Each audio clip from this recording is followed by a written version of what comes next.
그림과 이 설명이 같이 있으면서 봐야 좋은데, 지금 여기에 있는 내용은 제가 말로서 설명한 셈이 되니까 이것은 한번 생략하도록 하고요.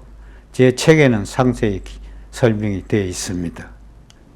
금관에 대한 기본 요소를 기존 학설은 나뭇가지 모양이다, 사슴뿔 모양이다, 보곡이다, 이 세 가지 형태로 보고, 제가 보는 것은 나뭇가지 모양이나 이런 것을 저는 화연무늬, 불꽃무늬로 보고, 그 다음에 사슴뿔 모양도 불꽃무늬로 보죠. 거기에 이 솔개, 새의 머리, 곧 변, 이 변이 곡갈인데 이 곡갈이 내관을 이루고 있다고 봐요. 거기에 이제 새 날개, 조익형, 이것이 반드시 들어가야 된다는 것. 그 다음에 고곡이 들어가야 된다는 것. 고곡과 더불어 영락, 달개가 들어가야 되는데, 달개는 고곡이 누에니까, 누에의 먹이인 그 뽕나무 잎사귀 상엽, 그래서 그것은 상호 밀접한 관계가 있다. 그리고 고대 유물에는 아무 관계 없는 것끼리 붙이는 게 없습니다. 전부 다 유관성이 있는 것이니까 연결성이 있어서 같이 조형화되지. 연결도 안 되는데 뭐한데 그 이미지를 혼란스럽게 여러 가지를 붙이겠어요. 그렇지 않거든요. 자, 그러면 지금 금관의 기원을 기존 학자들이 제기한 제설을 봅시다. 금관의 기원을 보는 관점은 첫 번째, 시베리아 샤만의 무관에서 기원되었다라고 보는 학설이 제일 많습니다. 두 번째, 김알지 신하와 신라 왕권 성립 과정에서 그 기원이 시작된다라고 보는 학설이 하나 있습니다. 그 다음에 세 번째, 우리 민족이 태양을 숭배하고 천손족으로서 함으로 태양 숭배 사상의 기본 원리인 불꽃무늬, 곧 화연무늬와 그 태양과 등가무를 이루는 새, 솔개를 군왕의 심볼로 관식화한, 거기에서 기원을 찾는 학설이 하나 있습니다. 요 세 번째 학설은 제가 주장하는 설입니다. 그러면 다시 첫 번째, 가장 많은 학자들이 주장한 시베리아 사만의 무관에서 기원되었다는 것, 이것을 봅시다. 그런데 여기서 주의해야 될 것은 시베리아 샤만의 무관이 채집된 것을 보면은 그 사슴뿔을 털모자 비슷한 데다가 이렇게 해가지고 한 게 있긴 있어요. 그리고 그게 이제 유목민이다 보니까 그 시베리아 샤만들은 그런 관식을 했다, 이렇게 연결하는데, 그 시베리아 샤만의 무관이 채집된 게 19세기에 된 거거든요. 고작 100년 전의 유물이에요. 그 100년 전 19세기 유물하고 5, 6세기 1400, 500년 이전의 신라 유물하고 어떻게 같을 수가 있습니까? 같으려면은 시베리아 샤만의 무관도 1500년 전의 것이 나와야 되지요. 뭐 땅 속에서든 어디서든. 그게 안 나오거든요. 그래서 어떤 유물의 유사성에서만 유추해가지고 주장하는 것은 온당하지 못하다, 합리적이지 못하다, 이런 말씀을 합니다. 제가 여기에 참 쟁쟁한 학자들이 주장한 설을 반박하니까 매우 재미없다, 이런 비난을 받을 수도 있습니다만, 학문이라는 게 새로운 학설을 주장하면서 구학설을 비판할 수도 있다고 봅니다. 또 이 큰 학자분들은 그러한 비판을 너끈히 수용할 관용을 가지고 계시지 않나 생각됩니다. 첫 번째, 김월용 교수님이 출자형, 수목형, 녹각형, 여기서 제일 많은 설명이 출자형이라는 것과 녹각형이라는 것, 수지형이라는 세 가지인데, 다른 분들도 비슷한 말씀들을 하면서 약간 용어만 변경해서 하죠. 그 다음 김열규 교수님도 출자형, 녹각형, 수지형. 존 카터 코벨 그 고곡에 대해서 신랄한 그 비평을 한 존 카터 코벨, 이분에 대해서 저도 상당히 그 금관을 보는 시각에 기대를 했습니다만, 이분도 그 원형, 제가 보는 관점과는 달랐어요. 뭐라고 말씀했었느냐 하면은, 역시 사슴뿔, 또 그 부족장의 비상날개 및, 이분은 이제 우주목이라는 것을 말했어요. 이거 조금 그 신화적인 얘기로서 얘기했습니다. 그 다음에 고려대학교 윤세영 교수님은 산자형, 녹각형, 수지형 같은 말씀을 하셨고, 김병모 교수님 수지형, 그런데 김병모 선생님은 출자형을 쓰지 않고 자연 수지형, 직각 수지형, 녹각형 이런 이제 말씀을 썼어요. 그 다음에 이은창 선생님은 초화형 입하식, 수지형 입하식. 초화형이든 수지형이든 그것은 일종의 꽃으로 봤습니다. 꽃, 타오르는 화염무늬 그것을 꽃으로 봤어요. 그 다음에 이종선 관장은 위에 그는 솔개의 그 변형의 그 삼산형이라고 봤어요. 솔개의 정면에서 본 머리에 요렇게 가닥진 거. 그 다음에 김문자 교수는 초화형, 수목형, 수목녹각형. 이한상 교수는 출자형, 사슴뿔형, 나뭇가지 모형. 이렇게 이야기를 했습니다. 거기에 비해서 임재해 교수가 김알지 신화와 신라왕권 성립 과정에서 금관은 기원되었다라고 결론 지으면서, 그건 박선희 교수도 같은 견해를 제시했는데, 그러면서 이것은 계림의 신수상징과 연결된다, 이런 설명을 했습니다.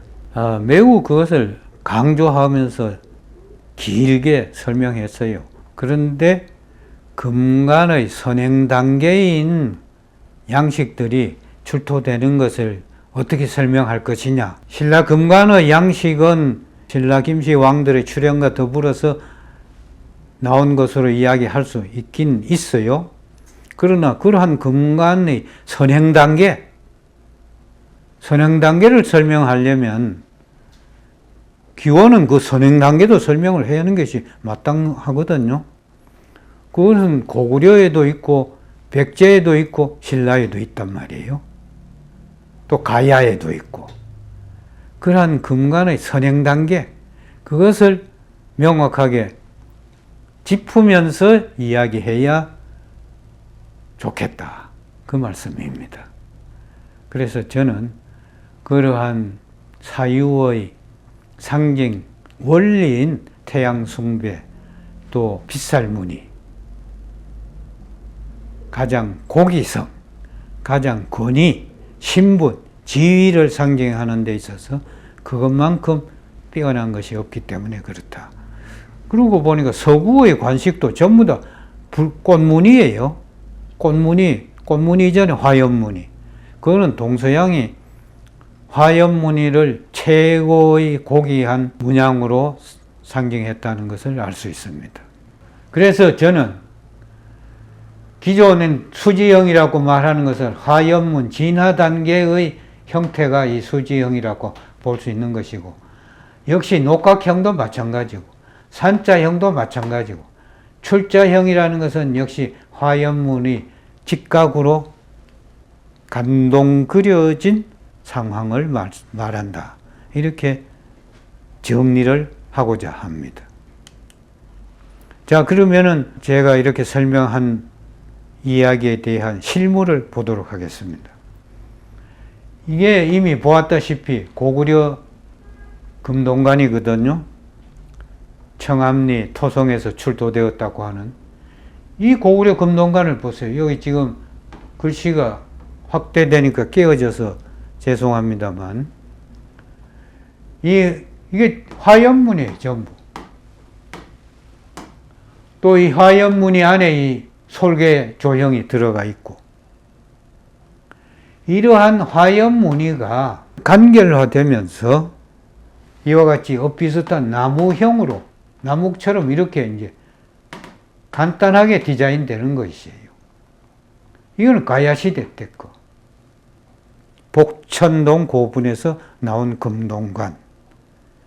이거는 나주에서 나온 거. 근데 여기에서는 요 옆에 있는 이것도 이거하고 같습니다. 형태가. 요 세 개가 되어 있는데, 세 개가 꽃처럼 세워져 있다 해서, 이은창 선생과 같은 분은 이것은 꽃을 세운 것과 같다 해서 입화식이라고 말했던 것인데, 이것도 역시 좀 더 화염무늬를 이와 같이 미적 조형화, 미적 디자인화 한 것입니다. 이것이 좀 더 간출해 가지고 싹 간결화 시키면은 이런 단계가 되고, 이것을 더욱 간결화되면 직각 형태인 산자형, 출자형이 되고, 그런 과정으로 보죠. 이것은 경주 교동에서 출토된 것인데, 아까 말씀드렸죠. 이 화염무늬가 이와 같이 나뭇가지처럼 엇비슷하게, 이렇게 엇비슷하게. 그 다음 진화 단계는 이 직각 단계가 되는데, 이 대부분의 직각 단계가 또 안 돼요. 직각 단계에도 돼도 이게 이렇게 됩니다. 이렇게 되었다가 정확하게 90도 직각으로 되죠. 그걸 보도록 하겠습니다. 이와 같은 것이 이와 같이 정확한 직각이 아니에요. 이와 같이 됐다가, 이것도 약간 그렇죠.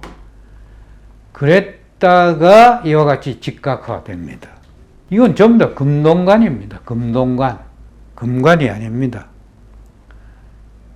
금관인데, 이러한 것은 그 경산 임당에서 출토된 금동관인데, 이건 대구 비산동에서 출토된 거고, 이것은 경주에서 출토된 금관보다가 연대가 빠른 것들이에요. 비록 금으로 안 되고 금동으로 된 것이지만 형식은 같은 것입니다. 이것은 고대의 어떤 사유를 공유했다. 정치 집단의 관식하의 이것이 원리가 같다. 이것을 증명합니다. 자, 이것은요, 동경박물관에 있습니다. 동경박물관에 있는데, 이것은 양산에서 출토됐어요. 양산에 출토된 것인데, 오쿠라 콜렉션에 포함되어 가지고 동경박물관으로 이제 들어가 있죠. 그런데 이 금동관을 보면은 금관, 총금관과 내관, 외관의 형식이 가장 유사합니다. 이것은. 안에 이 소위 조익형이라고 하는 새 날개 형식이 있고, 안에 변관이 있고, 그 옆에 이와 같은 이제 녹각형이라고 소위 말하는 이것이 있고, 또 출자형이라는 것도 세움대가 있고, 그런 양식이에요. 매우 비슷합니다. 이 조익형이 쫙, 요 새의 정면에서 본 머리 형태거든요. 이런 것을 보고 이제 뭐 삼산이니 뭐 이렇게 말하죠. 이게 솔개의 이 눈, 실제 이 눈을 보면은 섬뜩할 정도로 무섭습니다. 그 옛 사람들이 저 눈의 조형을 어떻게 저렇게 무서울 정도로 조형했는지 신비로울 정도예요. 실물을 보면. 근데 이것은 그 중국 겁니다. 반산 묘장부에서 출토되는 옥조인데, 이 옥조의 날개 모습, 이것을 보이는 까닭은 그 환두대도의 소위 삼엽의 양태를, 기원을 말하기 위해서 이걸 제가 보이는 것이죠. 환두대도의 그 삼엽이 세 가지 풀잎사귀가 왔다고 해서 삼엽인데, 그 말도 안 되는 그런 소리를 하고 있거든요. 그건 새입니다. 이와 같은 새의 그 새 날개 형식, 이거는 황홀리에서 출토된 건데, 요거하고 요것이 은제 조익형인데, 경주 황홀리에서 출토된 거예요. 이 새의 날개가 이렇게 굽이치는 것을 보면 매우 유사할 수 있고, 이거 새 날개가 이렇게 웨이브 하잖아요. 이것을 뭐 까마귀라고 할 수 있겠습니까? 또 봉황도 아니죠. 한결같이 이렇게 굽이쳐 있어요. 미리하게 굽이쳐 있습니다. 그리고 여기는 이제 뾰족한데 여기에 앞부분이 꼽는 거예요. 이렇게 이 대를 이렇게 한 데다가 꽂으면은 그 안에 싹 들어가서 장착이 됨과 동시에 양쪽 날개가 쫙 펴지고, 쫙 펴진 거기에 외관을 이제 다시 쓰는 거죠. 이것은 경북대학교에 있는 것으로 알고 제가 있고, 자, 그런데 여기서 제가 이제 연구거리를 하나 제시하는 것은, 먼저 그 도기 부호를 말할 때 대문고 문화, 일출 도상이 나타나 있는 그 대문고 문화를 말씀드렸죠. 그 중국 산동 거기 있는 그 대문고 유적에서 이런 도기가 출토됐는데, 이 도기에 이런 문양이 있더라 이거예요. 일월 도상이 있는 것도 있는데 이런 도상이 있단 말이에요. 이 도상을 갖다가 확대해 본 것이 이 그림인데, 여러분 이 도상을 보면서 신라금관의 양식과 연결이 안 됩니까? 물론 똑같지는 않지만 그 이미지의 유사성, 이미지의 연결, 이게 충분히 연상되거든요. 자, 그러면 대문고 도기에 나타나 있는 이것은 그네들이 무엇을 디자인한 도상일까? 이건 물론 중국 고고학계도 아직 해석하지 못하고 있어요. 있기는 있는데, 신라금관과 연결해 보면은 이게 삼산이다. 우뚝 솟았다. 이게 조익형과 같은, 이거 풀형과 같기도 하지만 화연문이다. 그런데 이 대문고 문화의 이것이 이러한 문화를 생산해낸 부족 집단이 소호부족이라고 하거든요. 중국 고고학계에서 증명을 해내기에는 그 소호부족이라고 하는 그 소호황제는 신라 김씨들이 그들이 조상이었고, 소호황제의 후손들이라고 신라 김씨들은 문징으로서 기록해 두었단 말이에요. 또 그 문헌뿐 아니라 그 비석에서, 김춘추의 그 비석에서 이걸 어떻게 풀 것이냐. 시간 간격도 너무 이 대문고 문화와 신라왕가의 거리는 멀고, 이거는 약 4,500년, 그리고 신라왕들은 1,500년, 3,000년의 간격이 진단 말이에요. 이러한 이제 그 유사성이 이때 증명할 수 없는, 또 문헌적 일부도 이때 그 문헌적 증명을 이러한 물증으로서 증명할 수 있는 이야기도 혹시 되지 않을까 하는 점에서 제가 이 대문고 도기부호를 신라 금관 도상의 기원과 뿌리와 연결해 보면 어떨까, 이런 생각을 합니다. 그렇게 말씀드리면 어떤 사람은, 야, 그 어떻게 신라 문화를 갖다가 중국 것이 뿌리라고 주장하느냐, 이런 반론을 펴는 분도 있으리라고 생각됩니다만, 문화의 기원을, 뿌리를 찾는 것이 그러면 뿌리를 찾지 말고 말하지 말아야죠. 그 댓글 올라오는 것이라든지 이런 등등을 보면 너무 허무맹랑한 자기 주장만 펴는 것도 많은데, 같이 연구해 보자는 자세에서 제 이 도상을 제시합니다. 아마 국내 학계는 이 도상에 대해서 전혀 주목하지 않는 걸로 알고 있어요. 제 책에 처음으로 언급을 했습니다. 여러분들도 한번 연구해 보시기를 바랍니다. 예, 오늘은 일단 여기서 강의를 마무리하겠습니다.